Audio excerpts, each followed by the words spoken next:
देखो बच्चों, समरूप वृत्तीय गति के हमने काफी सारे क्वेश्चन किए थे। इसका एक और क्वेश्चन करते हैं, लेकिन इसके पहले एक न्यूटन्स लॉ का एक बहुत कॉमन सा क्वेश्चन लेते हैं, जिसको हमने न्यूटन्स लॉ के चैप्टर में किया था, है ना। तो हमको दे रखा है कि हल्का धागा, उससे m द्रव्यमान का एक पेंडुलम, फिर धागे से m द्रव्यमान का दूसरा पेंडुलम और धागे से m द्रव्यमान का तीसरा पेंडुलम लटका है, और ये पूरा सिस्टम साम्यावस्था में रुका हुआ है। तो प्रत्येक धागे में तनाव निकालना है। तो तुमको याद होगा कि न्यूटन्स लॉ में इस क्वेश्चन को हमने दोनों टाइप से किया था। गधों टाइप से डिटेल में भी किया था और बिल्कुल डायरेक्ट भी किया था, लेकिन हमको पता है कि ऐसे चिल्लर क्वेश्चन को तो बिल्कुल मुंह जुबानी करना बेटर रहता है ना। कर सकते हैं? ये न्यूटन्स लॉ में इसको कर चुके हैं ना। पहले इस रस्सी में तनाव देखना है, तुम बताओ। इस रस्सी से केवल m द्रव्यमान का एक ही पेंडुलम लटका हुआ है, तो इसको केवल यही पेंडुलम खींचेगा और कितने बल से? mg बल से खींचेगा। तो हम बोल सकते हैं कि इस रस्सी में तनाव सिंपली mg। फिर इस रस्सी में तनाव निकालना है, तो हमको पता है कि बता, इस रस्सी से दोनों पेंडुलम लटके हुए हैं, तो इसको दोनों पेंडुलम का भार खींचेगा और कुल मिलाकर के ये दोनों मिलकर के 2mg इतने बल से खींचेंगे, तो यहाँ तनाव कितना होगा? 2mg। और फिर इस रस्सी में तनाव निकालना है, तो हमको पता है कि इस रस्सी से तीनों पेंडुलम लटके हुए हैं, तो तीनों पेंडुलम का भार खींचेगा और 3mg बल से खींचेगा, तो यहाँ तनाव 3mg होगा। ये न्यूटन्स लॉ में कर चुके हैं। और ये भी पता है कि 1.5 क्षणों के डाई से बिल्कुल डिटेल फ्री बॉडी डायग्राम बना करके करते हैं, तब भी आंसर वही आता है, लेकिन डायरेक्ट ही करना ज्यादा बेटर होता है ना। अब देखो, अब इसी के सिमिलर क्वेश्चन सर्कुलर मोशन में भी आता है ना। देखो,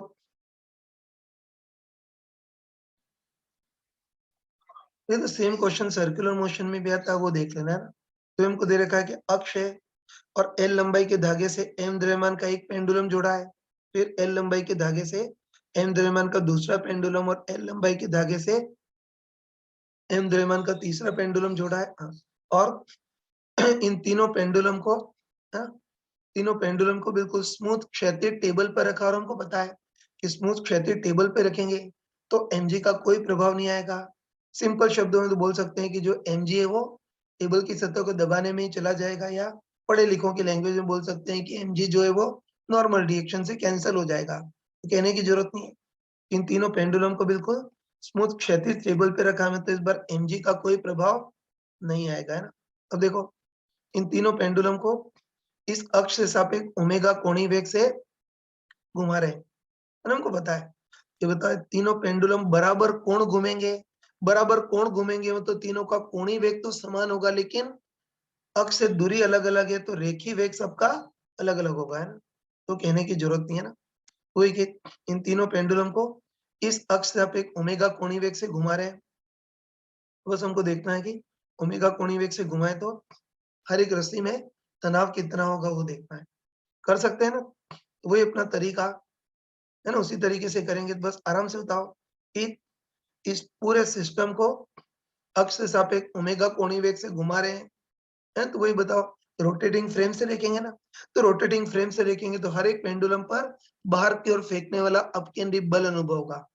कह सकते हैं ना, इन तीनों पेंडुलम को ओमेगा कोणीय वेग से घुमा रहे हैं, तो होता है इनका केंद्र इधर, तो हर एक पेंडुलम पर बाहर की ओर फेंकने वाला अपकेंद्री बल अनुभव होगा, है ना। तो तुम बताओ कि ये जो पेंडुलम है ना, बताओ ये जो पेंडुलम है वो, सॉरी, इस पेंडुलम की अक्ष से दूरी L है, तो ये पेंडुलम L त्रिज्या के वृत्तीय पथ में घूम रहा है, केंद्र इधर, तो इस पर भी बाहर की ओर फेंकने वाला अपकेंद्री बल अनुभव होगा, और कितना होगा? m ओमेगा स्क्वायर r की जगह L। वैसे ही बताओ, ये जो पेंडुलम है 2L त्रिज्या के वृत्त में घूम रहा है, तो इस पर भी बाहर की ओर फेंकने वाला अपकेंद्री बल अनुभव होगा, और वो कितना होगा? m ओमेगा स्क्वायर r, इस पेंडुलम की अक्ष से दूरी 2L। और ऐसे ही ये जो पेंडुलम है वो 3L त्रिज्या के वृत्त में घूम रहा है, तो इस पर भी बाहर की ओर फेंकने वाला अपकेंद्री बल अनुभव होगा, और m ओमेगा स्क्वायर r की जगह इस पेंडुलम की अक्ष से दूरी 3L। बस कह सकते हैं कि पूरे सिस्टम को ओमेगा कोणीय वेग से घुमाएंगे तो हर एक पेंडुलम पर बाहर की ओर फेंकने वाला अपकेंद्री बल अनुभव होगा। और बताओ, है ना, बताओ कि बाहर की ओर फेंकने वाला जो अपकेंद्री बल अनुभव हो रहा है, उसके कारण रस्सी टाइट हो जाएगी, मतलब रस्सी में तनाव उत्पन्न होगा। कितना होगा वो देखना है। तो देखो, इसको भी दोनों टाइप से कर सकते हैं। अगर स्मार्ट हो तो इसको बिल्कुल डायरेक्ट कर सकते हो, या फिर मशीन ही मानो हो तो इसको गधों टाइप से डिटेल फ्री बॉडी डायग्राम से कर सकते हो। है तो देखो, इसको तो डायरेक्ट ही किया जा सकता है। चलो तुम खुद बताओ कि बताओ ये वाला जो क्वेश्चन है वो न्यूटन्स लॉ के इसी क्वेश्चन के सिमिलर है ना? स्मार्ट पर्सन हो तो देखते ही समझ जाएगा। ये वाला क्वेश्चन न्यूटन्स लॉ के इसी के क्वेश्चन के सिमिलर है। तो बताओ कि न्यूटन्स लॉ वाले इस क्वेश्चन में जो काम गुरुत्वीय बल mg कर रहा था, यहाँ वही काम बाहर की ओर फेंकने वाला अपकेंद्री बल कर रहा है। कह सकते हैं ना कि ये वाला क्वेश्चन इसके सिमिलर है। इसमें जो काम गुरुत्वीय बल mg कर रहा था, इसमें वही काम अपकेंद्री बल कर रहा है। तो स्मार्ट पर्सन हो तो इसको डायरेक्ट कर सकता है ना। जैसे देखो है ना, ये देखो पहले इस रस्सी में तनाव देखना है। तुम खुद बताओ कि बताओ इस रस्सी को केवल इसी पेंडुलम का अपकेंद्री बल खींचेगा। जैसे तुम बताओ कि जैसे इसमें इस रस्सी को केवल इसी पेंडुलम का भार खींच रहा था, वैसे इसमें इस रस्सी को केवल इसी पेंडुलम का अपकेंद्री बल खींचेगा, और कितने बल से? m ओमेगा स्क्वायर 3l इतने बल से खींचेगा। तो बताओ ये पेंडुलम रस्सी को इतने बल से खींचेगा तो इस पेंडुलम में तो तनाव कितना उत्पन्न होगा? वही m ओमेगा स्क्वायर 3l। वैसे ही इस रस्सी में तनाव देखना है। तो हमको पता है कि जैसे इस रस्सी को इन दोनों पेंडुलम का भार खींच रहा था, वैसे इस रस्सी को इन दोनों पेंडुलम का अपकेंद्री बल खींचेगा। यानी ये बोल सकते हैं कि जैसे इस वाली रस्सी को इन दोनों पेंडुलम का भार खींच रहा था ना, वैसे इस रस्सी को इन दोनों पेंडुलम का अपकेंद्री बल खींचेगा। और बताओ ये दोनों पेंडुलम मिल करके इस रस्सी को कितने बल से खींचेंगे? m omega square 2l plus m omega square 3l। मतलब ये दोनों पेंडुलम मिल करके इस रस्सी को m ओमेगा स्क्वायर 5l जितने बल से खींचेंगे। तो इस रस्सी में तनाव कितना हो जाएगा? m ओमेगा स्क्वायर 5l इतना हो जाएगा। और अब इस रस्सी में तनाव देखना है। तो तुम खुद बताओ कि जैसे इस रस्सी को इन तीनों पेंडुलम का भार खींच रहा था, वैसे यहाँ भी इस रस्सी को इन तीनों पेंडुलम का अपकेंद्री बल खींचेगा। कह सकते हैं ना कि इस रस्सी को, है ना, इस रस्सी को तीनों पेंडुलम का अपकेंद्री बल खींचेगा। और तुम बताओ कि ये तीनों पेंडुलम मिल करके, है ना, बता तीनों पेंडुलम मिल करके इस रस्सी को कुल कितने बल से खींचेंगे? m omega square l plus m omega square 2l plus m omega square 3l। मतलब तीनों पेंडुलम मिल करके इस रस्सी को कुल कितने बल से खींचेंगे? m ओमेगा स्क्वायर 6l इतने बल से खींचेंगे। तो इस रस्सी में तनाव कितना आएगा? m ओमेगा स्क्वायर 6l इतना आ जाएगा। ये तो ध्यान रखना कि ऐसे चिल्लर टाइप क्वेश्चन उसी लायक होते हैं कि उसको डायरेक्ट किया जाए ना। बस ध्यान रखना कि इस टाइप क्वेश्चन तुम्हारे सामने आ गया तो बिल्कुल डायरेक्ट कर सकते हैं ना। डायरेक्ट बोल सकते हैं कि इस रस्सी को केवल इसी पेंडुलम का अपकेंद्री बल खींचेगा m ओमेगा स्क्वायर 3l से, तो यहाँ तनाव m ओमेगा स्क्वायर 3l। वैसे इस रस्सी को इन दोनों पेंडुलम का अपकेंद्री बल खींचेगा, और कुल m ओमेगा स्क्वायर 6l बल से, sorry m omega square 5l बल से। तो इधर तनाव m ओमेगा स्क्वायर 5l, और इस रस्सी को तीनों पेंडुलम का अपकेंद्री बल खींचेगा, और कुल m ओमेगा स्क्वायर 6l बल से। तो इधर तनाव m ओमेगा स्क्वायर 6l। तो ध्यान रखना कि ये इसको करने का सबसे बेस्ट तरीका है। हम लोग तो इंसान है, इसी टाइप से ही करेंगे। लेकिन अगर कोई 1.5 क्षणा हो, है ना, तो चाहे तो इसको गधों टाइप से फ्री बॉडी डायग्राम से भी कर सकता है। इसको भी किया था ना वैसे, इसको भी चाहो तो गधों टाइप से फ्री बॉडी डायग्राम से कर सकते हो। चलो पहले इस रस्सी में तनाव निकालना है, तो 1.5 क्षणों के टाइप से इस पेंडुलम का फ्री बॉडी डायग्राम बनाओ। तो इस पेंडुलम पे एक तो इसका खुद का अपकेंद्री बल m ओमेगा स्क्वायर 3l, और ये रस्सी खींचेगी T1 से। बताओ रोटेटिंग फ्रेम से देखने पर ये पेंडुलम साम्यावस्था में दिखेगा। इसलिए रोटेटिंग फ्रेम से देखने पर तो सिंपली बलों को बैलेंस कर सकते हैं। तो इधर की ओर T1 इक्वल टू इधर की ओर m ओमेगा स्क्वायर 3l, तो T1 equal to m omega square 3l। फिर इस रस्सी में तनाव आ गया। अब इस दूसरी रस्सी में तनाव निकालना है। तो इस पहली रस्सी और दूसरी रस्सी को कौन जोड़ रहा है? अब ये वाला पेंडुलम। बस अब इस पेंडुलम को पकड़ते हैं, इसका फ्री बॉडी डायग्राम। मतलब अकेले इस पेंडुलम पर कौन-कौन से बल लगेंगे वो देखते हैं। तो इस पेंडुलम पे एक तो इसका खुद का अपकेंद्री बल m ओमेगा स्क्वायर 2l, फिर ये रस्सी खींचेगी T1 से, और ये रस्सी खींचेगी T2 से। तो रोटेटिंग फ्रेम से देखने पर तो इस पेंडुलम पर भी बलों को बैलेंस कर सकते हैं। तो तब पीछे की ओर T1 सॉरी पीछे की ओर तो T2 बराबर आगे की ओर कितना है? m omega square 2l plus T1। और बताओ T1 का मान क्या रख देंगे इधर से? m ओमेगा स्क्वायर 3l रख देंगे। तो इससे T2 अपने पास m ओमेगा स्क्वायर 5l आ जाएगा। और फिर इसमें तनाव आ गया। इस रस्सी में तनाव निकालना है तो उसके लिए आप इस पेंडुलम को पकड़ते हैं। इसका फ्री बॉडी डायग्राम मतलब इस पेंडुलम पर कौन-कौन से बल लगेंगे वो देखते हैं। तो इस पेंडुलम पर एक तो खुद का अपकेंद्री बल m ओमेगा स्क्वायर l, फिर ये रस्सी खींचेगी T2 से और ये रस्सी खींचेगी T3 से। रोटेटिंग फ्रेम से देखने पर तो इस पर भी बलों को बैलेंस कर सकते हैं। तो पीछे की ओर T3 बराबर आगे की ओर कितना है? m omega square l plus T2। इसमें T2 का मान क्या रख सकते हैं? m omega square 5l। तो इससे T3 आ जाएगा m ओमेगा स्क्वायर 6l। लेकिन इतना करोगे तब तो तुम्हारी गाड़ी छूट जाएगी, है ना? तो सबसे स्मार्ट तरीका ये है, इस रस्सी को केवल इसी पेंडुलम का अपकेंद्री बल खींचेगा तो तनाव m ओमेगा स्क्वायर 3l। इस रस्सी को दोनों पेंडुलम का अपकेंद्री बल खींचेगा तो तनाव m ओमेगा स्क्वायर 5l। और इस रस्सी को तीनों पेंडुलम का अपकेंद्री बल खींचेगा तो यहाँ तनाव m ओमेगा स्क्वायर 6l। यही बेस्ट तरीका है। ऐसे चिल्लर क्वेश्चन में फ्री बॉडी डायग्राम को कष्ट देने की जरूरत नहीं है।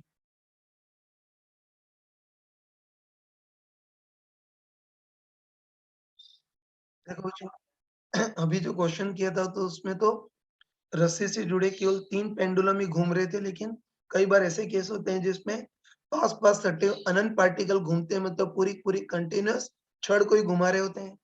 तो इस टाइप का क्वेश्चन देखते हैं ना। तो चलो इस बार ही मान लेते हैं अक्ष है और इस बार हमने इसके साथ m द्रव्यमान और l लंबाई की कोई समरूप छड़ जोड़ दी है ना?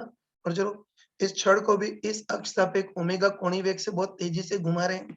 तो हमको पता है इस छड़ को घुमाएंगे तो छड़ के भी हर एक पार्टिकल पर बाहर की ओर फेंकने वाला अपकेंद्री बल अनुभव होगा, वही m ओमेगा स्क्वायर r। तो हमको पता है कि छड़ के हर एक एलिमेंट की अक्ष से दूरी अलग-अलग है, तो है ना? हर एक एलिमेंट की अक्ष से दूरी अलग-अलग है तो हर एक एलिमेंट पर अपकेंद्री बल भी अलग-अलग लगेगा। ऐसे इस एलिमेंट की अक्ष से दूरी कम है तो अपकेंद्री बल कम, इस पर अपकेंद्री बल ज्यादा, इस पर ज्यादा, इस पर और ज्यादा। इस तरह से हर एलिमेंट पर अपकेंद्री बल अलग-अलग अनुभव होगा। और बताओ बाहर की ओर फेंकने वाला जो अपकेंद्री बल अनुभव होगा उसके कारण छड़ थोड़ी सी खींच जाएगी, मतलब छड़ के हर एक सेक्शन में तनाव उत्पन्न होगा। ठीक है, तो पहले पार्ट में तो हमको पूछा है कि छड़ में कोई भी 3 सेक्शन लेते हैं, जैसे कि बिल्कुल सिरे वाला जो सेक्शन है उसको सेक्शन ए, बीच में कोई सेक्शन है इसको सेक्शन बी, और अक्ष के बिल्कुल पास जो सेक्शन है उसको सेक्शन 3। तो हमको देखना है कि इनमें से सबसे पहले तो इन तीनों सेक्शन पर कहाँ तनाव ज्यादा और कहाँ कम, तनाव का क्रम देखना है। और उसके बाद पूछा है कि अक्ष के जस्ट पास जो सेक्शन सी है वहां तनाव कितना होगा उसका मान भी निकालना है। कर सकते हैं ना इजीली? बस आराम से बताओ कि पूरी पूरी है ना, आराम से बताओ कि पूरी छड़ को ओमेगा कोणीय वेग से घुमाएंगे तो छड़ के हर एक एलिमेंट पर बाहर की ओर फेंकने वाला अपकेंद्री बल अनुभव होगा, और बाहर की ओर फेंकने वाला जो अपकेंद्री बल है उसके कारण छड़ के हर एक एलिमेंट में तनाव भी उत्पन्न होगा। तो इन तीनों सेक्शन में कहाँ तनाव ज्यादा कहाँ कम वो देखना है। तो ये तो कॉमन सेंस से बोल सकते हैं। चलो तुम बताओ कि जो सेक्शन ए है, इस ए सेक्शन के आगे कोई है ही नहीं, मतलब ए सेक्शन को कोई खींचने वाला है ही नहीं, तो ए सेक्शन पर तनाव बिल्कुल जीरो होगा। कह सकते हैं ना, इस ए सेक्शन के भी आगे कुछ होता तब तो इसको खींचने वाला कोई होता, लेकिन अभी इस ए सेक्शन के आगे कोई है ही नहीं तो इसको कोई खींचने वाला है ही नहीं। इसे ए सेक्शन पर तो तनाव बिल्कुल जीरो होगा। लिख देता हूँ ना, इस ए सेक्शन पर तो तनाव बिल्कुल जीरो होगा। बी सेक्शन पर देखना है तो तुम बताओ कि बी सेक्शन के आगे इतना पार्ट है तो बी सेक्शन को, है ना, बी सेक्शन के आगे इतना पार्ट है तो बी को इतने पार्ट का अपकेंद्री बल खींचेगा, मतलब यहाँ तनाव थोड़ा ज्यादा होगा। और बताए अक्ष के जस्ट पास जो सी सेक्शन है ना, इसके आगे तो पूरी छड़ है, तो होता है सी सेक्शन को तो पूरी छड़ का अपकेंद्री बल खींचेगा, मतलब सी सेक्शन पर तनाव सबसे ज्यादा होगा। है, तुमको बताओ ना, जैसे इस रस्सी को यही पेंडुलम खींच रहा था तनाव कम, इस रस्सी को दोनों पेंडुलम का अपकेंद्री बल खींच रहा था तो तनाव ज्यादा, और इस रस्सी को तीनों पेंडुलम का अपकेंद्री बल खींच रहा था तनाव सबसे ज्यादा। वैसे यहाँ भी वही, एक सेक्शन को खींचने वाला ही नहीं तो तनाव जीरो, बी सेक्शन को इतने पार्ट का अपकेंद्री बल खींचेगा तनाव ज्यादा होगा, और सी सेक्शन को तो पूरी छड़ का अपकेंद्री बल खींचेगा, मतलब सी पर तनाव सबसे ज्यादा होगा। तो इससे हम बोल सकते हैं कि तीनों सेक्शन पर तनाव का क्रम क्या होगा? अक्ष वाले सेक्शन सी पर तनाव सबसे ज्यादा होगा, उसके बाद बी पर, और जो सेक्शन ए उसको तो कोई खींचने वाला ही नहीं, तो ए सेक्शन पर तो तनाव बिल्कुल 0 होगा। तो तनाव का क्रम तो हमने देख लिया, उनको मिटाया था, है ना? तो तनाव का तो क्रम तो हमने देख लिया, लेकिन चलो अब सेकंड पार्ट में हमको पूछ रहा है कि अक्ष के जस्ट पास जो सेक्शन सी है ना? अक्ष के जस्ट पास जो सेक्शन सी है, इस सेक्शन पर तनाव कितना होगा, है ना? वो देखना है। तो कॉमन सेंस से हम अभी देख चुके हैं, है ना? हम अभी देख चुके हैं। बताओ, अक्ष के जस्ट पास वाला जो सेक्शन सी है ना, इस सी सेक्शन को तो पूरी छड़ का अपकेंद्री बल खींचेगा। बोल सकते हैं ना कि अक्ष के जस्ट पास जो सेक्शन सी है उसको तो पूरी छड़ का पूरा अपकेंद्री बल खींचेगा। तो बताओ, सी सेक्शन पर तो तनाव कितना आएगा, पूरी छड़ का कुल अपकेंद्री बल। कह सकते हैं ना कि सी सेक्शन को हर एक एलिमेंट खींचेगा, है ना? सी सेक्शन को पूरी छड़ का अपकेंद्री बल खींचेगा। तो बताओ सी सेक्शन पर तनाव कितना होगा? पूरी छड़ का कुल अपकेंद्री बल। और ध्यान रखना कि वैसे तो पूरी छड़ का कुल अपकेंद्री बल निकालने के लिए हमको समाकलन करना पड़ेगा, क्योंकि हर एक सेक्शन की अक्ष से दूरी अलग-अलग है, तो हर एलिमेंट पर अपकेंद्री बल अलग-अलग लगेगा। तो कुल अपकेंद्री बल के लिए वैसे तो समाकलन करना पड़ेगा, लेकिन यहाँ हम अपनी स्मार्टनेस दिखा सकते हैं ना। मैंने तुमको, है ना? तो मैंने तुमको वर्क पावर एनर्जी, सॉरी, मैंने तुमको वर्क पावर एनर्जी में बताया था। बताओ, अपकेंद्री बल का basic formula m omega square r होता है। mv स्क्वायर अपन r तो सेकेंडरी होता है ना? अपकेंद्री बल का प्राइमरी या बेसिक फॉर्मूला तो m ओमेगा स्क्वायर r होता है ना? तो तुम खुद बताओ कि बताए जो अपकेंद्री बल है वो अक्ष से दूरी r के साथ रेखीय रूप से चेंज कर रहा है ना? तुम बताओ, जो अपकेंद्री बल है वो अक्ष से दूरी r की पावर 1 पे निर्भर कर रहा है। मतलब लकीली जो अपकेंद्री बल है वो तो अक्ष से दूरी r के साथ रेखीय रूप से चेंज कर रहा है। और वर्क पावर एनर्जी में मैंने तुमको चमका कर बताया था कि पूरी फिजिक्स में कभी भी कोई टर्म दूरी, वेग या त्वरण के साथ रेखीय रूप से चेंज करे तो उसमें तो हम बिंदास सेंट्रोमास का कंसेप्ट लगा सकते हैं। या तो हम बोल सकते हैं कि छड़ जैसी कोई बढ़िया कॉम्प्लिकेट वस्तु घूम रही हो तो फिर छड़ पर लगने वाला कुल अपकेंद्री बल m ओमेगा स्क्वायर r की जगह m ओमेगा स्क्वायर r सेंट्रोमास है। शायद तुमको पता होगा, ये ध्यान रखना कि सी सेक्शन को पूरी छड़ का कुल अपकेंद्री बल, और ध्यान रखना कि अपकेंद्री बल r के साथ रेखीय रूप से चेंज कर रहा है। मतलब यहाँ सेंट्रोमास का कंसेप्ट लगा सकते हैं। बोल सकते हैं कि पूरी छड़ पर लगने वाला कुल अपकेंद्री बल m ओमेगा स्क्वायर r सेंट्रोमास, जहां r सेंट्रोमास छड़ के सेंट्रोमास की अक्ष से दूरी। तो छड़ की कुल लंबाई l है, तो उसके सेंट्रोमास मतलब मध्य बिंदु की अक्ष से दूरी कितनी होगी, l/2। तो तुम बताओ कि पूरी छड़ का कुल अपकेंद्री बल कितना होगा, m ओमेगा स्क्वायर r सेंट्रोमास, जहां r सेंट्रोमास सेंट्रोमास की अक्ष से दूरी l/2। कुल अपकेंद्री बल इतना है, तो ऑब्वियसली अक्ष के जस्ट पास जो सी सेक्शन होगा वहां तनाव भी इतना ही होगा और वहां तनाव अधिकतम होगा, है ना? तो ये चीज रिजिड बॉडी में भी अपने यूज होगी, तो वहां मुझे बताना नहीं पड़े, इजीली कर सकती हूँ। कई डेड बुद्धि बोलते हैं कि फिर मध्य बिंदु पर तनाव कितना होगा, वो भी निकाल सकते हैं ना। उसको भी एक बार में बताया था ना। सेम वही कैसे है ना कि वही एम द्रव्यमान और एल लंबाई की समरूप छड़े ओमेगा कोणीय वेग से घूम रही है। अब कोई डेढ़ बुद्धि बच्चे पूछते हैं कि बिल्कुल मध्य बिंदु पर तनाव कितना होगा वो देखना है। मध्य बिंदु को चलो मैं बी सेक्शन बोल देता हूँ। तो मध्य बिंदु पर तनाव देखना है, तुम खुद बताओ कि जो मध्य बिंदु है उसको छड़ के इतने भाग का अपकेंद्री बल खींचेगा। बोल सकते हैं ना, हर किसी पर अपकेंद्री बल बाहर की ओर अनुभव हो रहा है, तो होता जो मध्य वाला सेक्शन है ना, जो बीच वाला सेक्शन है, तो जो सेक्शन बी है उसको इतने भाग का, है ना, सेक्शन बी को इस छड़ के आधे भाग का अपकेंद्री बल खींचेगा। लिख देता हूँ, है ना?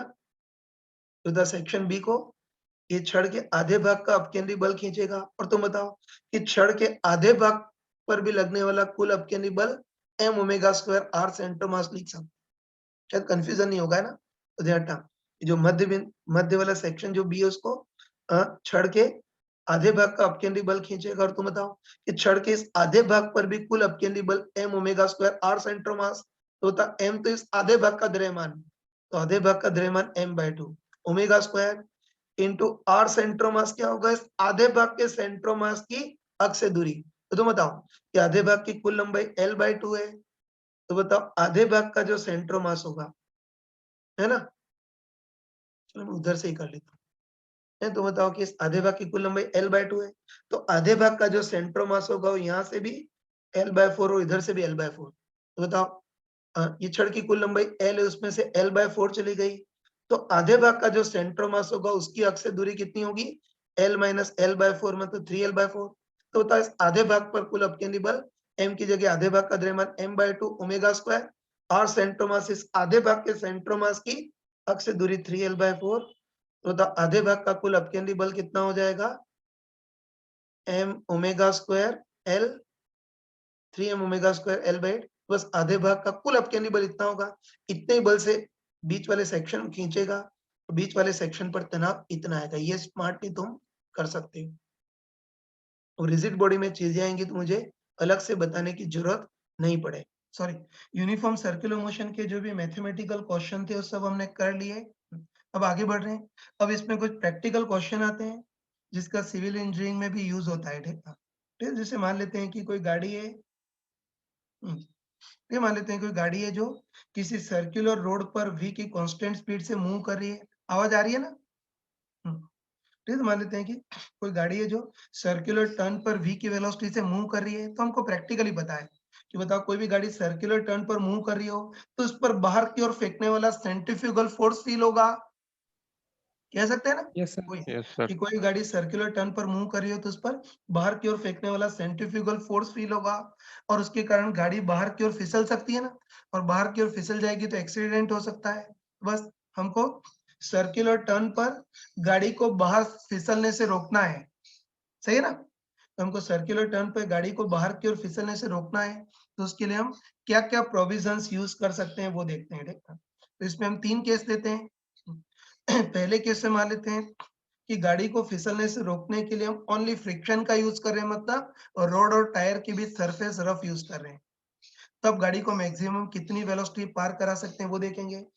फिर दूसरा प्रोविजन ये कर सकते हैं कि बताओ गाड़ी को बाहर की ओर फिसलने से रोकना है, तो उसके लिए दूसरा काम हम क्या कर सकते हैं कि जो भी रोड है उसको बाहर से थोड़ा सा ऊपर उठा देते हैं और रोड के अंदर वाले पार्ट को थोड़ा दबा देते हैं। ये भी कर सकते हैं ना? Hello, yes sir, yes.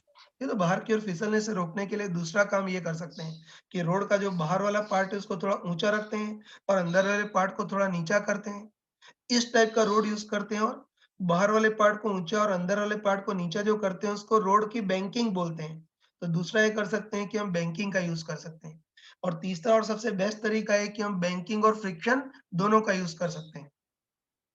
है तो फिसलने से रोकने के लिए सबसे बेस्ट तरीका है कि बैंकिंग और फ्रिक्शन दोनों का यूज कर सकते हैं। ठीक है? चलो तीनों केस लेते हैं, है ना? तो चलो पहले केस में मान लेते हैं कि गाड़ी को बाहर की ओर फिसलने से रोकने के लिए हम ओनली फ्रिक्शन का यूज कर रहे हैं, मतलब रोड और टायर के बीच सरफेस रफ यूज कर रहे हैं। तो इसको एक बार देख लेना। ठीक है, तो चलो इस बार भी मान लेते हैं कोई सर्कुलर रोड है ना? तो इस बार ही मान लेते हैं कोई सर्कुलर रोड या सर्कुलर टर्न है जिसकी रेडियस ऑफ कर्वेचर r है और उस पर m मास की कोई बस है जो v की कांस्टेंट स्पीड से मूव कर रही है। और ये जो मैंने लिखा है इसलिए लिखा है क्योंकि बताया गाड़ी का पीछे से देखने पे व्यू है। तुमको बताओ कि किसी भी गाड़ी के पीछे देखते हैं तो ये टाटा कंपनी और वही लिखा होता है ना? Yes sir. इसका मतलब है कि गाड़ी का पीछे से देखने में व्यू है। तो वही मान लेते हैं कोई सर्कुलर रोड या टर्न है जिसकी रेडियस ऑफ कर्वेचर r है और कोई भी गाड़ी v की कांस्टेंट स्पीड से सर्कुलर टर्न को पार कर रही है। ठीक है? तो बाहर की ओर फेंकने वाला सेंट्रीफ्यूगल फोर्स फील होगा और इस सेंट्रीफ्यूगल फोर्स के कारण गाड़ी बाहर की ओर फिसल सकती है ना? तो देखो पहले केस में हम क्या कर रहे हैं कि इसको फिसलने से रोकने के लिए ओनली फ्रिक्शन का यूज कर रहे हैं, मतलब रोड और टायर के बीच सरफेस रफ यूज करते हैं जिसका फ्रिक्शन कोफिशिएंट म्यूएस मान लेते हैं। बस इस बार फिसलने से रोकने के लिए गाड़ी को मैक्सिमम कितनी स्पीड से पार करा सकते हैं वो देखना है। आराम से कर सकते हैं ना? Hello, yes sir. ठीक है ना? आराम से कर सकते हैं। बस तुमको कहने की जरूरत नहीं है कि इस बार भी रोटेटिंग गाड़ी के रिस्पेक्ट में ही देखेंगे। मुझे बोलने की जरूरत नहीं है कि इस बार भी गाड़ी की रोटेटिंग फ्रेम से ही देखेंगे। देखेंगे कि अंदर से देखने पर इस गाड़ी पर कौन-कौन से फोर्स फील होंगे वो देखते हैं। बस तुम आराम से बताओ कि बताओ अंदर से देखने पर गाड़ी पर कौन-कौन से फोर्स फील होंगे? एक तो इसका वेट या ग्रेविटेशन फोर्स mg फील होगा और बताओ और कौन-सा? सेंट्री सेंट्रीफ्यूगल फोर्स बाहर बाहर। की ओर फेंकने वाला सेंट्रीफ्यूगल फोर्स। तो तुम बताओ कि जो गाड़ी है वो ईस्ट वाले सर्किल में घूम रही है ना? गाड़ी इस वाले सर्किल में घूम रही है, इसका सेंटर इधर है, तो सेंट्रीफ्यूगल फोर्स बाहर की ओर फील होगा और कितना होगा mv²/r। तो बस फिसलने से रोकने के लिए गाड़ी को मैक्सिमम कितनी स्पीड दे सकते हैं वो देखना है। बस बताओ, अब तो फ्रिक्शन का क्वेश्चन हो गया ना, वही अपना सदियों पुराना घिसा पिटा तरीका कि वेल्डिंग स्ट्रेंथ देखेंगे और तोड़ने वाला फोर्स देखेंगे। वेल्डिंग स्ट्रेंथ के लिए पहले प्रेसिंग फोर्स देखना है। तो तुम आराम से बताओ कि गाड़ी या गाड़ी के टायर रोड को ओवरऑल कितने फोर्स से प्रेस करेंगे, बताओ, mg से, है ना? तो गाड़ी या इसके टायर रोड को कितने फोर्स से प्रेस करेंगे, mg जितने फोर्स से प्रेस करेंगे। तो इस प्रेसिंग फोर्स के कारण रोड और गाड़ी के टायर के बीच एक वेल्डिंग बन जाएगी जिसकी मजबूती या वेल्डिंग स्ट्रेंथ कितनी होगी, mu s into pressing Yes. Force mg।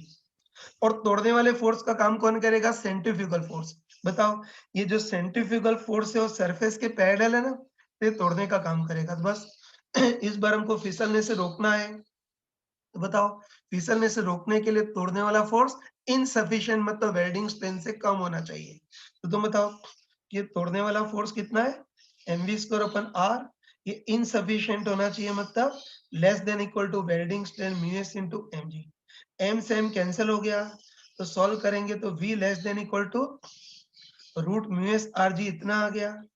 तो बस हम कंफर्म बोल सकते हैं, हम कंफर्म बोल सकते हैं कि फिसलने से रोकने के लिए अगर ओनली फ्रिक्शन का यूज करें तो फिर फिसलने से रोकने के लिए गाड़ी की स्पीड रूट म्यूएस आरजी है उससे कम होनी चाहिए। तो तब फिसलने से रोकने के लिए गाड़ी की मैक्सिमम स्पीड कितनी होनी चाहिए, रूट म्यूएस आरजी। सही है ना? फिसलने से रोकने के लिए गाड़ी की maximum speed root mu s R G होनी चाहिए। इससे ज्यादा हो गई तो वेल्डिंग टूट जाएगी, मतलब ये गाड़ी बाहर की ओर फिसल जाएगी। सही है ना? तो इसको थोड़ा सा रिजल्ट की फॉर्म में भी ध्यान में रख सकते हो। ठीक है, अच्छे ध्यान रखना, है ना? अच्छे ध्यान रखना कि गाड़ी को फिसलने से रोकने के लिए अगर ओनली फ्रिक्शन का यूज करें ना, ध्यान रखना कि फिसलने से रोकने के लिए अगर ओनली फ्रिक्शन का यूज करें तो सर्कुलर टर्न पर गाड़ी को मैक्सिमम कितनी स्पीड से पार करा सकते हैं, रूट म्यूएस आरजी इतनी स्पीड से पार करा सकते हैं। उससे ज्यादा स्पीड से पार करा दिया तो फिसल जाएगी। हो जाएगा ना? अब देखो, इस चीज को हमने थ्योरेटिकली तो कर लिया, है ना? ध्यान रखना, इस चीज को हमने थ्योरेटिकली तो कर लिया, लेकिन इसमें एक प्रैक्टिकल प्रॉब्लम होती है।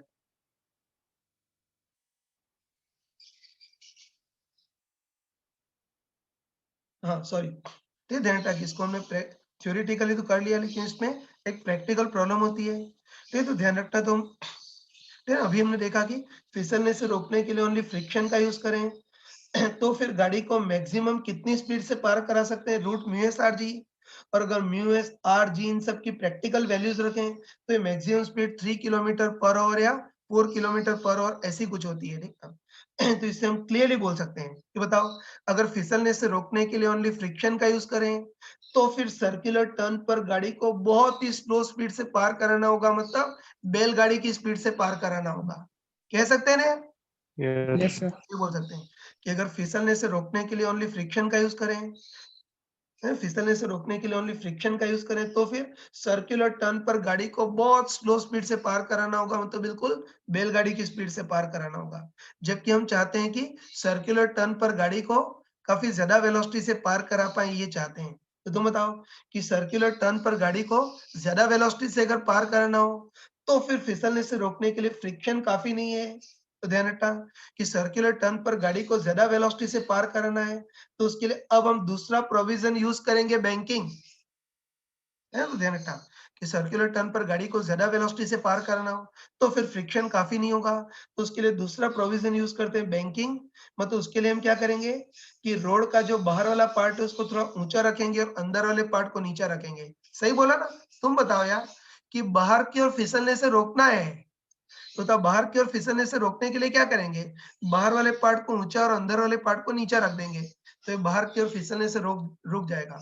बताओ, कोई मूर्ख अंदर वाले पार्ट को ऊंचा और बाहर वाले पार्ट को नीचा रखे तो बाहर है भागी पलट जाएगी इसमें। हील हो जाएगा। निश्चित फिसल जाएगी। ठीक है, तो बोल सकते हैं कि गाड़ी को ज्यादा, सॉरी, सर्कुलर टर्न पर गाड़ी को ज्यादा स्पीड से पार कराना है तो फ्रिक्शन काफी नहीं होगा, तो ऐसे केस में हम बैंकिंग का यूज करते हैं, मतलब रोड का जो बाहर वाला पार्ट है उसको थोड़ा ऊंचा रखते हैं और अंदर वाले पार्ट को नीचा रखते हैं, है ना?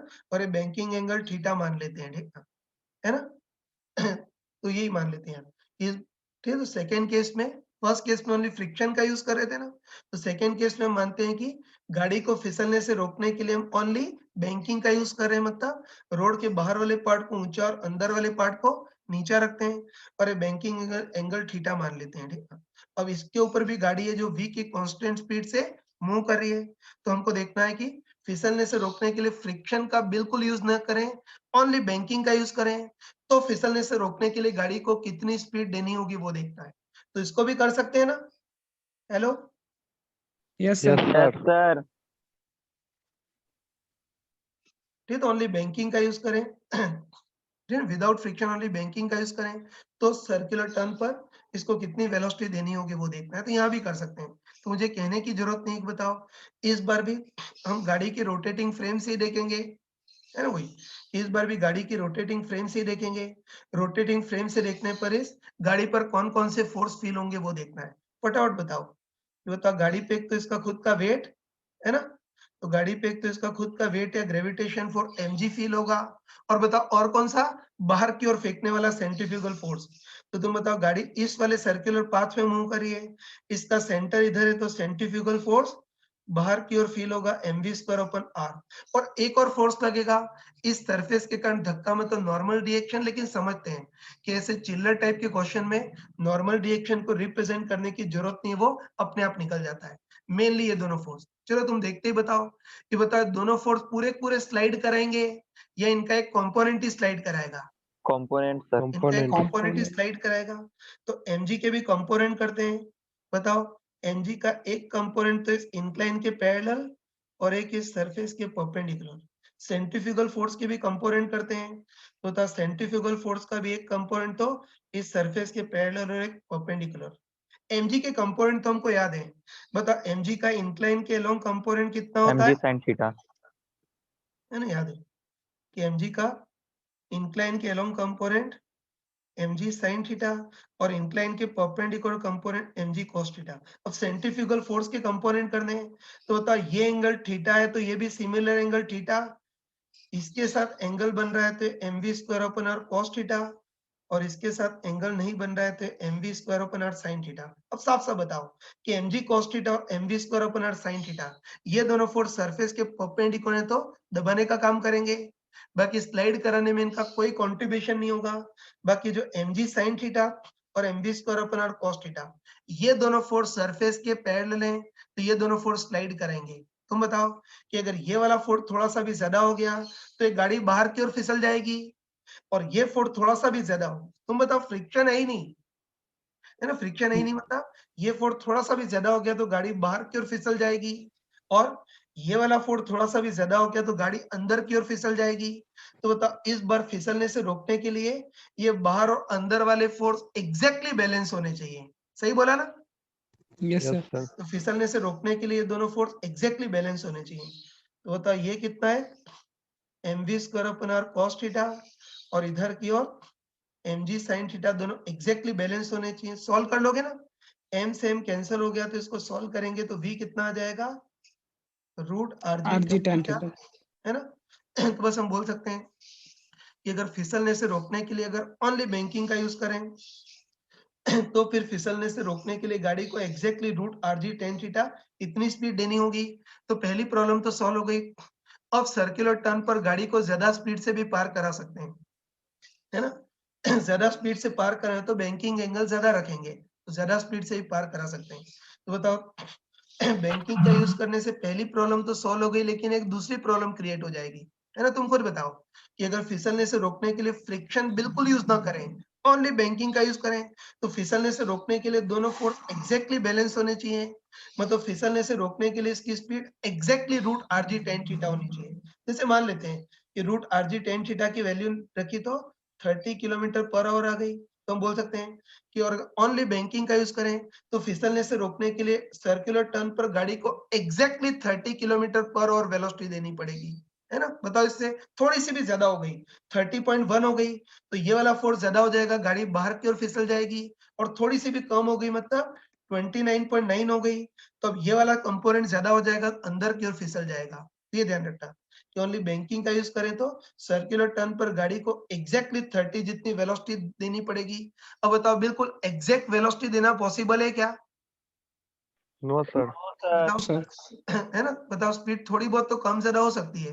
हम भले ही वो स्पीड गाड़ी का जो स्पीडोमीटर है उसमें 30 का तरफ काटा है, लेकिन उससे थोड़ी कम ज्यादा हो सकती है ना। ये ध्यान रखना कि अगर ओनली बैंकिंग का यूज करें तो सर्कुलर टर्न पर गाड़ी को exactly root R G tan theta velocity देनी होगी।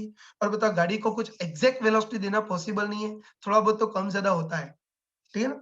ये प्रैक्टिकल प्रॉब्लम है, तो ध्यान रखना है ना कि अब हम चाहते हैं कि गाड़ी को एग्जैक्ट कुछ स्पीड ना देनी पड़े, उसकी जगह थोड़ी बहुत स्पीड कम ज्यादा हो जाए तब भी एडजस्ट हो जाए, ये चाहते हैं।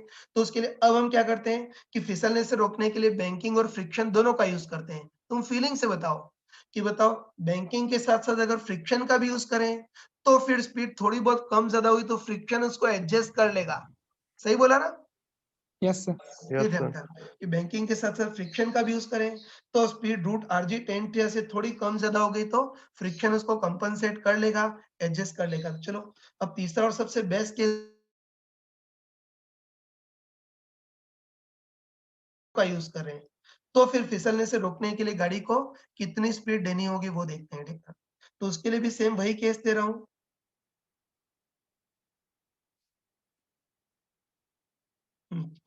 है ना, तो उसके लिए भी सेम वही केस दे रहा हूँ, फटाफट अब देखना। ये तो देखो इस बार सॉरी है ना, इस बारी मान लेते हैं कोई सर्कुलर टर्न है। ये क्या हो रहा है आवाज में? हाँ, इस बारी मान लेते हैं सर्कुलर टर्न है जिसमें गाड़ी v की कांस्टेंट स्पीड से मूव कर रही है और इस बार फिसलने से रोकने के लिए फ्रिक्शन और बैंकिंग दोनों का यूज किया है। तो एक तो बैंकिंग का यूज किया है, मतलब रोड का बाहर वाला पार्ट ऊंचा और अंदर वाला पार्ट नीचा रखा है, बैंकिंग एंगल थीटा। और साथ में फ्रिक्शन का भी यूज किया है, मतलब टायर और रोड के बीच सरफेस रफ है जिसका फ्रिक्शन कोफिशिएंट μs है, तो फ्रिक्शन और बैंकिंग दोनों का यूज किया है। और इस बार भी गाड़ी v की कांस्टेंट स्पीड से सर्कुलर टर्न को पार कर रही है, तो फिसलने से रोकने के लिए गाड़ी की स्पीड कहां से कहां तक होनी चाहिए वो देखना है। कर सकते हैं ना, यहाँ भी वही यार कि बता सिंपली गाड़ी की रोटेटिंग फ्रेम से देखेंगे। रोटेटिंग फ्रेम से देखने पर इस गाड़ी पर कौन कौन से फोर्स फील होंगे वो देखेंगे, बस आराम से बताओ। रोटेटिंग फ्रेम से देखने पर गाड़ी पर कौन कौन से फोर्स फील होंगे वो देखते हैं, तो आराम से बताओ कि इस गाड़ी पर कौन कौन से फोर्स फील होंगे। एक तो ग्रेविटेशन फोर्स एनजी और दूसरा सेंट्रीफ्यूगल फोर्स। तो गाड़ी इस वाले हॉरिजॉन्टल सर्किल में घूम रही है, इसका सेंटर इधर है, तो सेंट्रीफ्यूगल फोर्स बाहर की ओर फील होगा mv²/r, है ना। तो बस आराम से बताओ वही चीज कि बताओ ये दोनों फोर्स पूरे पूरे दबाने का काम भी नहीं करेंगे और पूरे पूरे स्लाइड भी नहीं कराएंगे। सही बोला ना, ये फोर्स यस पूरे सर। पूरे दबाएंगे भी नहीं और स्लाइड भी नहीं कराएंगे, तो उसके लिए इनके कंपोनेंट करने पड़ेंगे, ठीक है। बस इनके कंपोनेंट करते हैं, mg का भी कंपोनेंट करते हैं। तो mg का एक कंपोनेंट इस सरफेस के अलोंग और एक सरफेस के परपेंडिकुलर, और ऐसे सेंट्रीफ्यूगल फोर्स के भी कंपोनेंट करते हैं। इसका भी एक कंपोनेंट सरफेस के अलोंग और एक परपेंडिकुलर। पहले mg के कंपोनेंट, mg के कंपोनेंट हमको याद है, mg का इंक्लाइन के अलोंग कंपोनेंट होता है mg sin थीटा जी और इंक्लाइन के परपेंडिकुलर mg cos थीटा। अब सेंट्रीफ्यूगल फोर्स के कंपोनेंट करने हैं, तो बताओ ये एंगल थीटा है तो ये भी सिमिलर एंगल थीटा। बताओ इसके साथ एंगल बन रहा है ना, तो इसके साथ एंगल बन रहा है तो कॉस कंपोनेंट होगा, of course mv²/r cos theta. और इसके साथ एंगल नहीं बन रहा है तो साइन कंपोनेंट होगा mv²/r sin थीटा, ठीक है ना। बस इनके कंपोनेंट कर लिए, ठीक है। बस अब तुम आराम से बताओ कि इसमें ये दोनों फोर्स तो दबाने का काम करेंगे और ये दोनों स्लाइड कराने का काम करेंगे। तो बस हमको देखना है कि फिसलने से रोकने के लिए, है ना, फिसलने से रोकने के लिए गाड़ी को स्पीड कितनी दे सकते हैं वो देखना है। बस अब तुम आराम से बताओ, है ना सर। तुम आराम से बताओ कि इस बार फिसलने से रोकने के लिए बैंकिंग और साथ में रफ सरफेस दोनों का यूज करें ना, तो बताओ अब तो फ्रिक्शन का क्वेश्चन बन गया। सही बोला ना यार? Hello, yes sir. बताओ यस सर फिसलने से रोकने के लिए स्पीड कितनी देनी होगी वो देखना है। बताओ अब तो फ्रिक्शन का क्वेश्चन हो गया, तो बस वही घिसा पिटा तरीका है कि वेल्डिंग स्ट्रेंथ देखेंगे और तोड़ने वाला फोर्स देखेंगे। तो चलो सबसे पहले वेल्डिंग स्ट्रेंथ देखनी है, तो वेल्डिंग स्ट्रेंथ के लिए पहले प्रेसिंग फोर्स देखते हैं, है ना। बस तुम आराम से बताओ कि इसमें mg cos थीटा और mv²/r sin थीटा दिख रहा है ना। Yes sir. ठीक है, ये आवाज प्लीज म्यूट रखना है यार। तो देखते बताओ कि mg cos थीटा और mv square upon sin theta ये दोनों फोर्स सरफेस के परपेंडिकुलर हैं, तो ये दबाने का काम करेंगे। तो तुम बताओ कि गाड़ी के टायर इस रोड को ओवरऑल कितने फोर्स से दबाएंगे? mg cos theta plus mv square upon sin theta. अब बताओ इस दबाव के कारण, ये इस प्रेसिंग फोर्स के कारण रोड और टायर के बीच एक वेल्डिंग बन जाएगी, जिसकी welding strength mu S into pressing force. तो mu S into pressing force mg cos theta plus mv square upon sin theta, ये तो वेल्डिंग स्ट्रेंथ हो गई। और बताओ तोड़ने वाले फोर्स के काम कौन करेंगे? mv स्क्वायर अपन MV cos स्क्वायर थीटा और cos mg sin थीटा, है ना। तुम खुद बताओ कि ये दोनों जो फोर्स हैं वो सरफेस के पैरेलल हैं, है ना। देख के बताओ कि ये दोनों फोर्स सरफेस के पैरेलल हैं, इसलिए दोनों वेल्डिंग तोड़ने का काम करेंगे। तो तुम बताओ कि इस बार गाड़ी किधर की ओर फिसल सकती है यार? कहीं भी फिसल सकती है। तुम बताओ कि अगर स्पीड काफी ज्यादा हुई तो mv square upon cos theta ज्यादा हो जाएगा, तो गाड़ी बाहर की ओर भी फिसल सकती है। और अगर स्पीड बहुत कम हुई तो फिर mg sin थीटा ज्यादा हो जाएगा, तो गाड़ी अंदर की ओर भी फिसल सकती है। तो बताओ इस बार ऐसी सिचुएशन है जिसमें गाड़ी दोनों ओर फिसल सकती है। और तुम याद करके बताओ कि फ्रिक्शन में मैंने बताया था ना, हेलो, है ना, फ्रिक्शन के बोलिए। चैप्टर में बताया था कि अगर कभी भी दोनों ओर फिसलने के चांसेस हो तो घबराना मत, दोनों ओर फिसलने की कंडीशन लेंगे। सही है ना? Yes sir.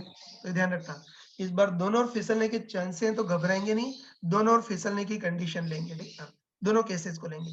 और बताया था कि ऐसे क्वेश्चन को करने का सेट तरीका होता है। तो उसके लिए हम क्या करेंगे, एक बार मानेंगे कि इसकी स्पीड कम है और दूसरी बार मानेंगे कि इसकी स्पीड ज्यादा है। ज्यादा। वैसे ही करते थे ना। तो इस बार दोनों केस लेंगे। ठीक है, चलो पहले केस में मान लेते हैं कि इसकी स्पीड कम है। हम समझते हैं कि स्पीड कम है मतलब mv square upon r cos theta कम है, मतलब mg sin थीटा ज्यादा है। यही मतलब है ना। Yes sir. ये तो गधों टाइप से पूरा लिखने की जरूरत नहीं है ना। तो एक पहले केस में पहले केस में मान लेते हैं कि गाड़ी की स्पीड काफी कम है। तो तुम बताओ कि स्पीड, ये क्या हो रहा है यार? नहीं, पहले केस में मान रहे गाड़ी की स्पीड कम है, तो तुम बताओ कि गाड़ी की स्पीड कम है तो mv square upon cos theta भी कम होगा। ये कम होगा तो mg sin थीटा ज्यादा हो जाएगा। तो बताओ अब नेट तोड़ने वाला फोर्स अंदर की ओर होगा। नई बात तो नहीं है ना कोई, कि गाड़ी की स्पीड कम है तो mv square upon cos theta कम होगा, ये कम होगा तो mg sin थीटा ज्यादा हो जाएगा। तो बताओ अब रिजल्टेंट तोड़ने वाला फोर्स अंदर की ओर होगा। और बताओ रिजल्टेंट अंदर की ओर तोड़ने वाला फोर्स कितना होगा? बताओ mg sin theta minus mv square upon cos theta. सही लिखा है ना? Yes sir. स्पीड Yes, कम हो sir. तो स्पीड कम हो तो रिजल्टेंट तोड़ने वाला फोर्स अंदर की ओर होगा, और रिजल्टेंट अंदर की ओर तोड़ने वाला force mg sin theta minus mv square upon cos theta होगा। ठीक है, बस अब हमको अंदर की ओर भी फिसलने से रोकना है। तो बताओ अंदर की ओर फिसलने से रोकने के लिए अंदर की ओर नेट तोड़ने वाला फोर्स वो भी वेल्डिंग स्ट्रेंथ से कम होना चाहिए। तो बताओ अंदर की ओर नेट तोड़ने वाला फोर्स कितना है यार? अंदर की ओर नेट तोड़ने वाला फोर्स कितना है? mg sin theta minus mv square upon cos theta, that should be less, ये भी वेल्डिंग स्ट्रेंथ से कम होना चाहिए, मतलब mu S into mg cos theta plus mv square upon sin theta से कम होना चाहिए। इसको सॉल्व कर लोगे ना यार, जगह की कमी है, पूरा लिख नहीं पाऊंगा, तो इसको सॉल्व कर लेना। तो इसको सॉल्व करोगे तुम्हारे पास v greater than equal to आ जाएगा root of R ji tan theta minus mu S upon 1 minus mu s 1 plus mu S tan theta, ये आ जाएगा। ठीक है ना? हेलो, उल्टा होगा ना सर? Yes, sir. ये है, इसको सॉल्व कर लेना, तो मैं डायरेक्ट बता रहा हूँ। तो इसको सॉल्व करोगे तो इस बार आएगा v greater than equal to root R ji tan theta minus mu S upon 1 plus mu S tan theta, ये आ जाएगा। ये इतना तो कर सकते हो ना? बस हमको पता चल गया कि बताओ अंदर की ओर फिसलने से रोकने के लिए लिख देता हूँ। Sir, less होगा. हाँ, नहीं नहीं, ग्रेटर देन आएगा। क्या कर रहे हो, v वाली टर्म इधर आ जाएगी, तो v वाली टर्म इधर आ जाएगी, तो इधर क्या आएगा? mg sin theta minus mu S mg cos theta less than equal to mv square upon r sin theta plus mv square upon r cos theta, यही तो आएगा। Yes sir, minimum. Yes, sir. वो Yes, sir. Calculation तुम कर सकते हो, इसमें क्या पूछ रहे हो यार? Yes, sir. ठीक है ना? टू प्रिवेंट इनवर्ड स्लाइडिंग, है ना, हम कह सकते हैं। ये पहला केस तो हमने कर लिया। है ना, पहला केस कर लिया कि अगर स्पीड काफी कम हो तो अंदर की ओर फिसलने के चांसेस हैं, तो अंदर की ओर फिसलने से रोकने के लिए गाड़ी की स्पीड इससे तो ज्यादा होनी चाहिए, ठीक है। अब सेकेंड केस लेते हैं। तो फर्स्ट केस में माना था कि गाड़ी की स्पीड काफी कम है, लेकिन अब सेकेंड केस में मान रहे हैं कि गाड़ी की स्पीड ज्यादा है। तो तुम समझते हो कि बताओ स्पीड ज्यादा होगी तो mv square upon r sin cos theta ज्यादा होगा, है ना। तो वही सेकेंड केस में मान रहे हैं कि गाड़ी की स्पीड ज्यादा है। स्पीड ज्यादा है मतलब कहने का मतलब है कि mv square upon r cos theta ज्यादा है और mg sin थीटा कम है। आवाज आ रही है? यस सर, आ रही है।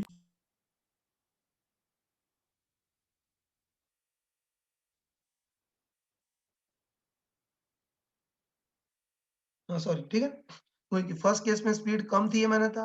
अब सेकेंड केस में मान लेते हैं कि गाड़ी की स्पीड काफी ज्यादा है, तो तुम बताओ कि स्पीड ज्यादा होगी, है ना। बताओ स्पीड ज्यादा होगी तो mv square upon R cos theta ज्यादा हो जाएगा। तो बताओ अब रिजल्टेंट तोड़ने वाला फोर्स बाहर की ओर होगा, सही बोला ना। वही अगर यस सर। स्पीड ज्यादा हो तो mv square upon R cos theta ज्यादा हो जाएगा। तो बताओ ये ज्यादा हो जाएगा तो अब रिजल्टेंट तोड़ने वाला फोर्स बाहर की ओर होगा, और रिजल्टेंट बाहर की ओर तोड़ने वाला फोर्स कितना होगा बताओ, mv square upon R cos theta minus mg sin theta ये होगा। तो बस अब हमको बाहर की ओर भी फिसलने से रोकना है, तो बाहर की ओर फिसलने से रोकने के लिए रिजल्टेंट बाहर की ओर तोड़ने वाला फोर्स है वो भी वेल्डिंग स्ट्रेंथ से कम होना चाहिए। तो बताओ रिजल्टेंट बाहर की ओर तोड़ने वाला फोर्स कितना है बताओ, है ना। बताओ रिजल्टेंट एम बाहर थीटा। की ओर तोड़ने वाला फोर्स कितना है, mv square upon R cos theta minus mg sin theta. ये भी less than equal to welding strength होना चाहिए, मतलब mu mg cos theta plus mv square upon R sin theta ये होना चाहिए। इसको सॉल्व कर लोगे ना, तो इसको सॉल्व करोगे तुम्हारे पास v greater than equal to root of rg tan theta plus mu upon 1 minus mu tan theta ये आ जाएगा, ठीक है ना। तो इसको सॉल्व करेंगे तो ये आएगा, ठीक है। तो बस अब तुम आराम से बताओ, है ना। तो बस कह सकते हैं कि अगर स्पीड काफी ज्यादा हुई तो बाहर की ओर फिसलने के चांसेस होंगे, तो बाहर की ओर फिसलने से रोकने के लिए इसकी स्पीड इससे कम होनी चाहिए। सॉरी गलत लिख दिया, लेस देन इक्वल टू है, ठीक है ना। सॉल्व कर लोगे ना इतना। तो बस अब हम दोनों को कंबाइन करके बोलते हैं, है। तो तुम स्मार्टली बताओ, है ना, कॉन्फिडेंटली बताओ कि बताओ अंदर तो तुम कॉन्फिडेंटली बताओ, तो तुम बताओ कि अंदर की ओर फिसलने से रोकने के लिए स्पीड की वैल्यू इससे तो ज्यादा होनी चाहिए, और बाहर की ओर फिसलने से रोकने के लिए स्पीड इससे कम होनी चाहिए। अब हमको अंदर बाहर दोनों ओर फिसलने से रोकना है, तो तुम बताओ कि दोनों ओर फिसलने से रोकने के लिए स्पीड इससे तो ज्यादा होनी चाहिए लेकिन इससे कम होनी चाहिए, मतलब स्पीड की वैल्यू इन दोनों के बीच में होनी चाहिए। सही बोला ना, यस सर। है ना। तो ये बोल सकते हैं यार। ये तो हम कह सकते हैं कि बताओ अंदर की ओर फिसलने से रोकने के लिए स्पीड की वैल्यू इससे ज्यादा होनी चाहिए, और बाहर की ओर फिसलने से रोकने के लिए स्पीड इससे कम होनी चाहिए। तो अब दोनों ओर फिसलने से रोकना है, तो दोनों ओर फिसलने से रोकने के लिए स्पीड इससे तो ज्यादा होनी चाहिए लेकिन इससे कम होनी चाहिए, मतलब स्पीड इन दोनों की बीच में होनी चाहिए। मैं लिख देता हूं, टू प्रिवेंट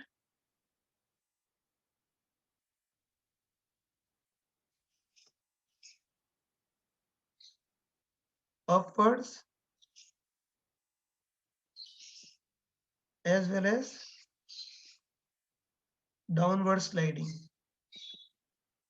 है ना। हम कह सकते हैं कि वही कि अंदर फिसलने से रोकने के लिए स्पीड की वैल्यू इससे ज्यादा, बाहर की ओर फिसलने से रोकने के लिए स्पीड की वैल्यू इससे कम होनी चाहिए।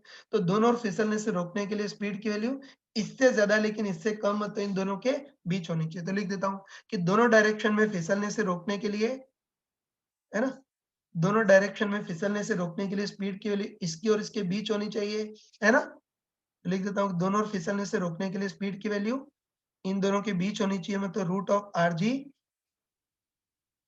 tan theta minus mu S upon 1 plus mu s tan theta से लेकर के root of R g tan theta plus mu S upon 1 minus mu s tan theta के बीच होनी चाहिए। सही लिखा है ना? Hello, yes yes sir. Sir. दे सकते हैं कि बताओ दोनों ओर फिसलने से रोकने के लिए स्पीड की वैल्यू इससे ज्यादा लेकिन इससे कम होनी चाहिए। तो दोनों ओर फिसलने से रोकने के लिए स्पीड की वैल्यू इसकी और इसके बीच होनी चाहिए, मतलब root R g tan theta minus mu S upon 1 plus mu s tan theta से root R g tan theta plus mu S upon 1 minus mu s tan theta के बीच में होनी चाहिए। तो बताओ अब हम जो चाहते हो गया ना यार। तुम खुद बताओ कि फिसलने से रोकने के लिए अगर ओनली बैंकिंग का यूज करें तब तो गाड़ी को एग्जैक्ट कुछ स्पीड देनी पड़ती थी, लेकिन बैंकिंग के साथ साथ फ्रिक्शन का भी यूज करें तो अब सर्कुलर टर्न पर गाड़ी को कुछ एग्जैक्ट स्पीड देने की जरूरत नहीं है। गाड़ी की स्पीड यहाँ से यहाँ तक कुछ भी रख सकते हो। जैसे ये वैल्यू मान लेते हैं कि 40 किलोमीटर पर आवर है, 50 है, तो सर्कुलर टर्न पर गाड़ी की स्पीड 40 से 50 के बीच कुछ भी रख सकते हैं। तो फ्लेक्सिबिलिटी मिल गई ना हमको। Hello, Yes, sir. तो इसको थोड़ा रिजल्ट की फॉर्म में ध्यान रखना है कि फ्रिक्शन और बैंकिंग दोनों का यूज करें तो फिसलने से रोकने के लिए गाड़ी की स्पीड यहाँ से यहाँ तक होनी चाहिए।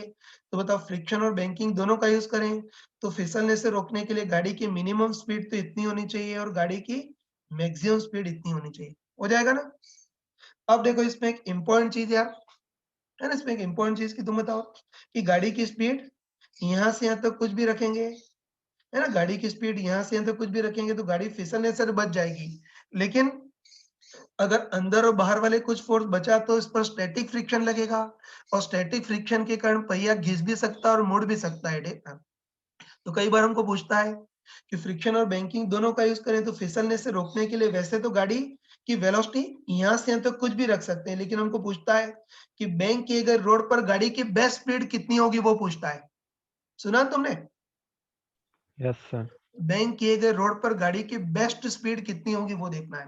तो चलो तुम सोच के बताओ, है ना, तुम सोच के बताओ कि अगर mv square upon cos theta और mg sin थीटा ये दोनों अगर आपस में ही कैंसिल हो जाए, है ना, सोच के बताओ कि अगर mv square upon cos theta और mg sin थीटा अगर आपस में ही कैंसिल हो जाए तब तो नेट तोड़ने वाला फोर्स ही जीरो होगा। और बता नेट तोड़ने वाला फोर्स ही जीरो होगा तो फिर फ्रिक्शन काहे को लगेगा? लगेगा ही नहीं। सही Yes, बोला Yes, ना? sir. ये तो ध्यान भाई रखना। RG tan ये थीटा हो दोनों जाएगा सर, रूट के बिल्कुल अंदर। सही, तुम बोल सकते हैं कि बता ये दोनों अगर आपस में ही कैंसिल हो जाए, है ना, ये दोनों फोर्स आपस में ही कैंसिल हो जाए तो नेट तोड़ने वाला फोर्स ही जीरो होगा और नेट तोड़ने वाला फोर्स ही जीरो होगा तो अब टायर पर कोई फ्रिक्शन नहीं लगेगा। तो टायर पर काइनेटिक फ्रिक्शन नहीं लगेगा, इससे टायर घिसेगा भी नहीं और स्टैटिक फ्रिक्शन नहीं लगेगा तो टायर मुड़ेगा भी नहीं। तो इसको हमारे मैकेनिकल इंजीनियरिंग की लैंग्वेज बोलते हैं कि टायर में वियर एंड टियर मिनिमम होगा।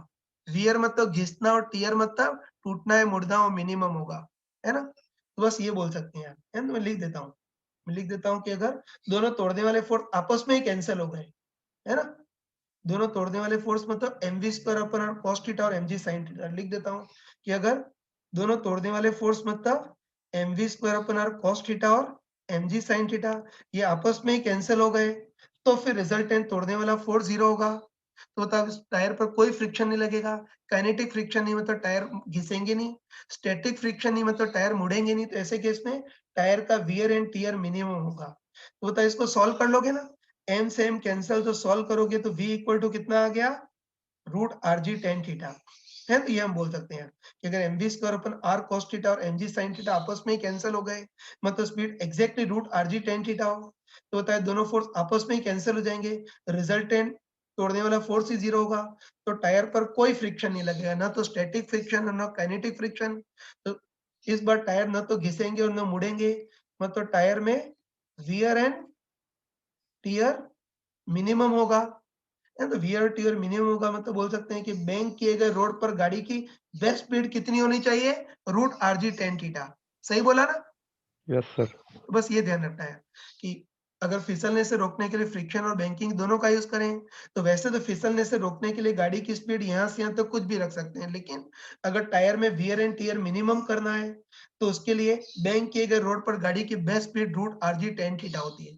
जैसे मान लेते हैं कि रूट rg tan थीटा की वैल्यू 50 किलोमीटर पर आवर आ गई तो हम कह सकते हैं कि इस बैंक किए गए रोड पर गाड़ी की best speed 50 kilometre per our है। ठीक है, इसको कई बार बुक में लिखा होता है कि रोड 50 किलोमीटर पर आवर इतनी स्पीड पर बैंक किया गया है, ये लिखा होता है। ये तुमने देखा होगा कि कई बार हाईवे पे, है ना, कई बार हाईवे पर बोर्ड लगा होता है और उस पर लिखा होता है 50 किलोमीटर पर आवर ऐसा लिखा होता है। तो ध्यान रखना किसी भी हाईवे के बोर्ड पर 50 किलोमीटर पर आवर लिखा हो तो समझ जाना कि उस बैंक किए गए रोड पर गाड़ी की best speed 50 kilometre per our है, मतलब रूट rg tan थीटा की वैल्यू 50 किलोमीटर पर आवर है।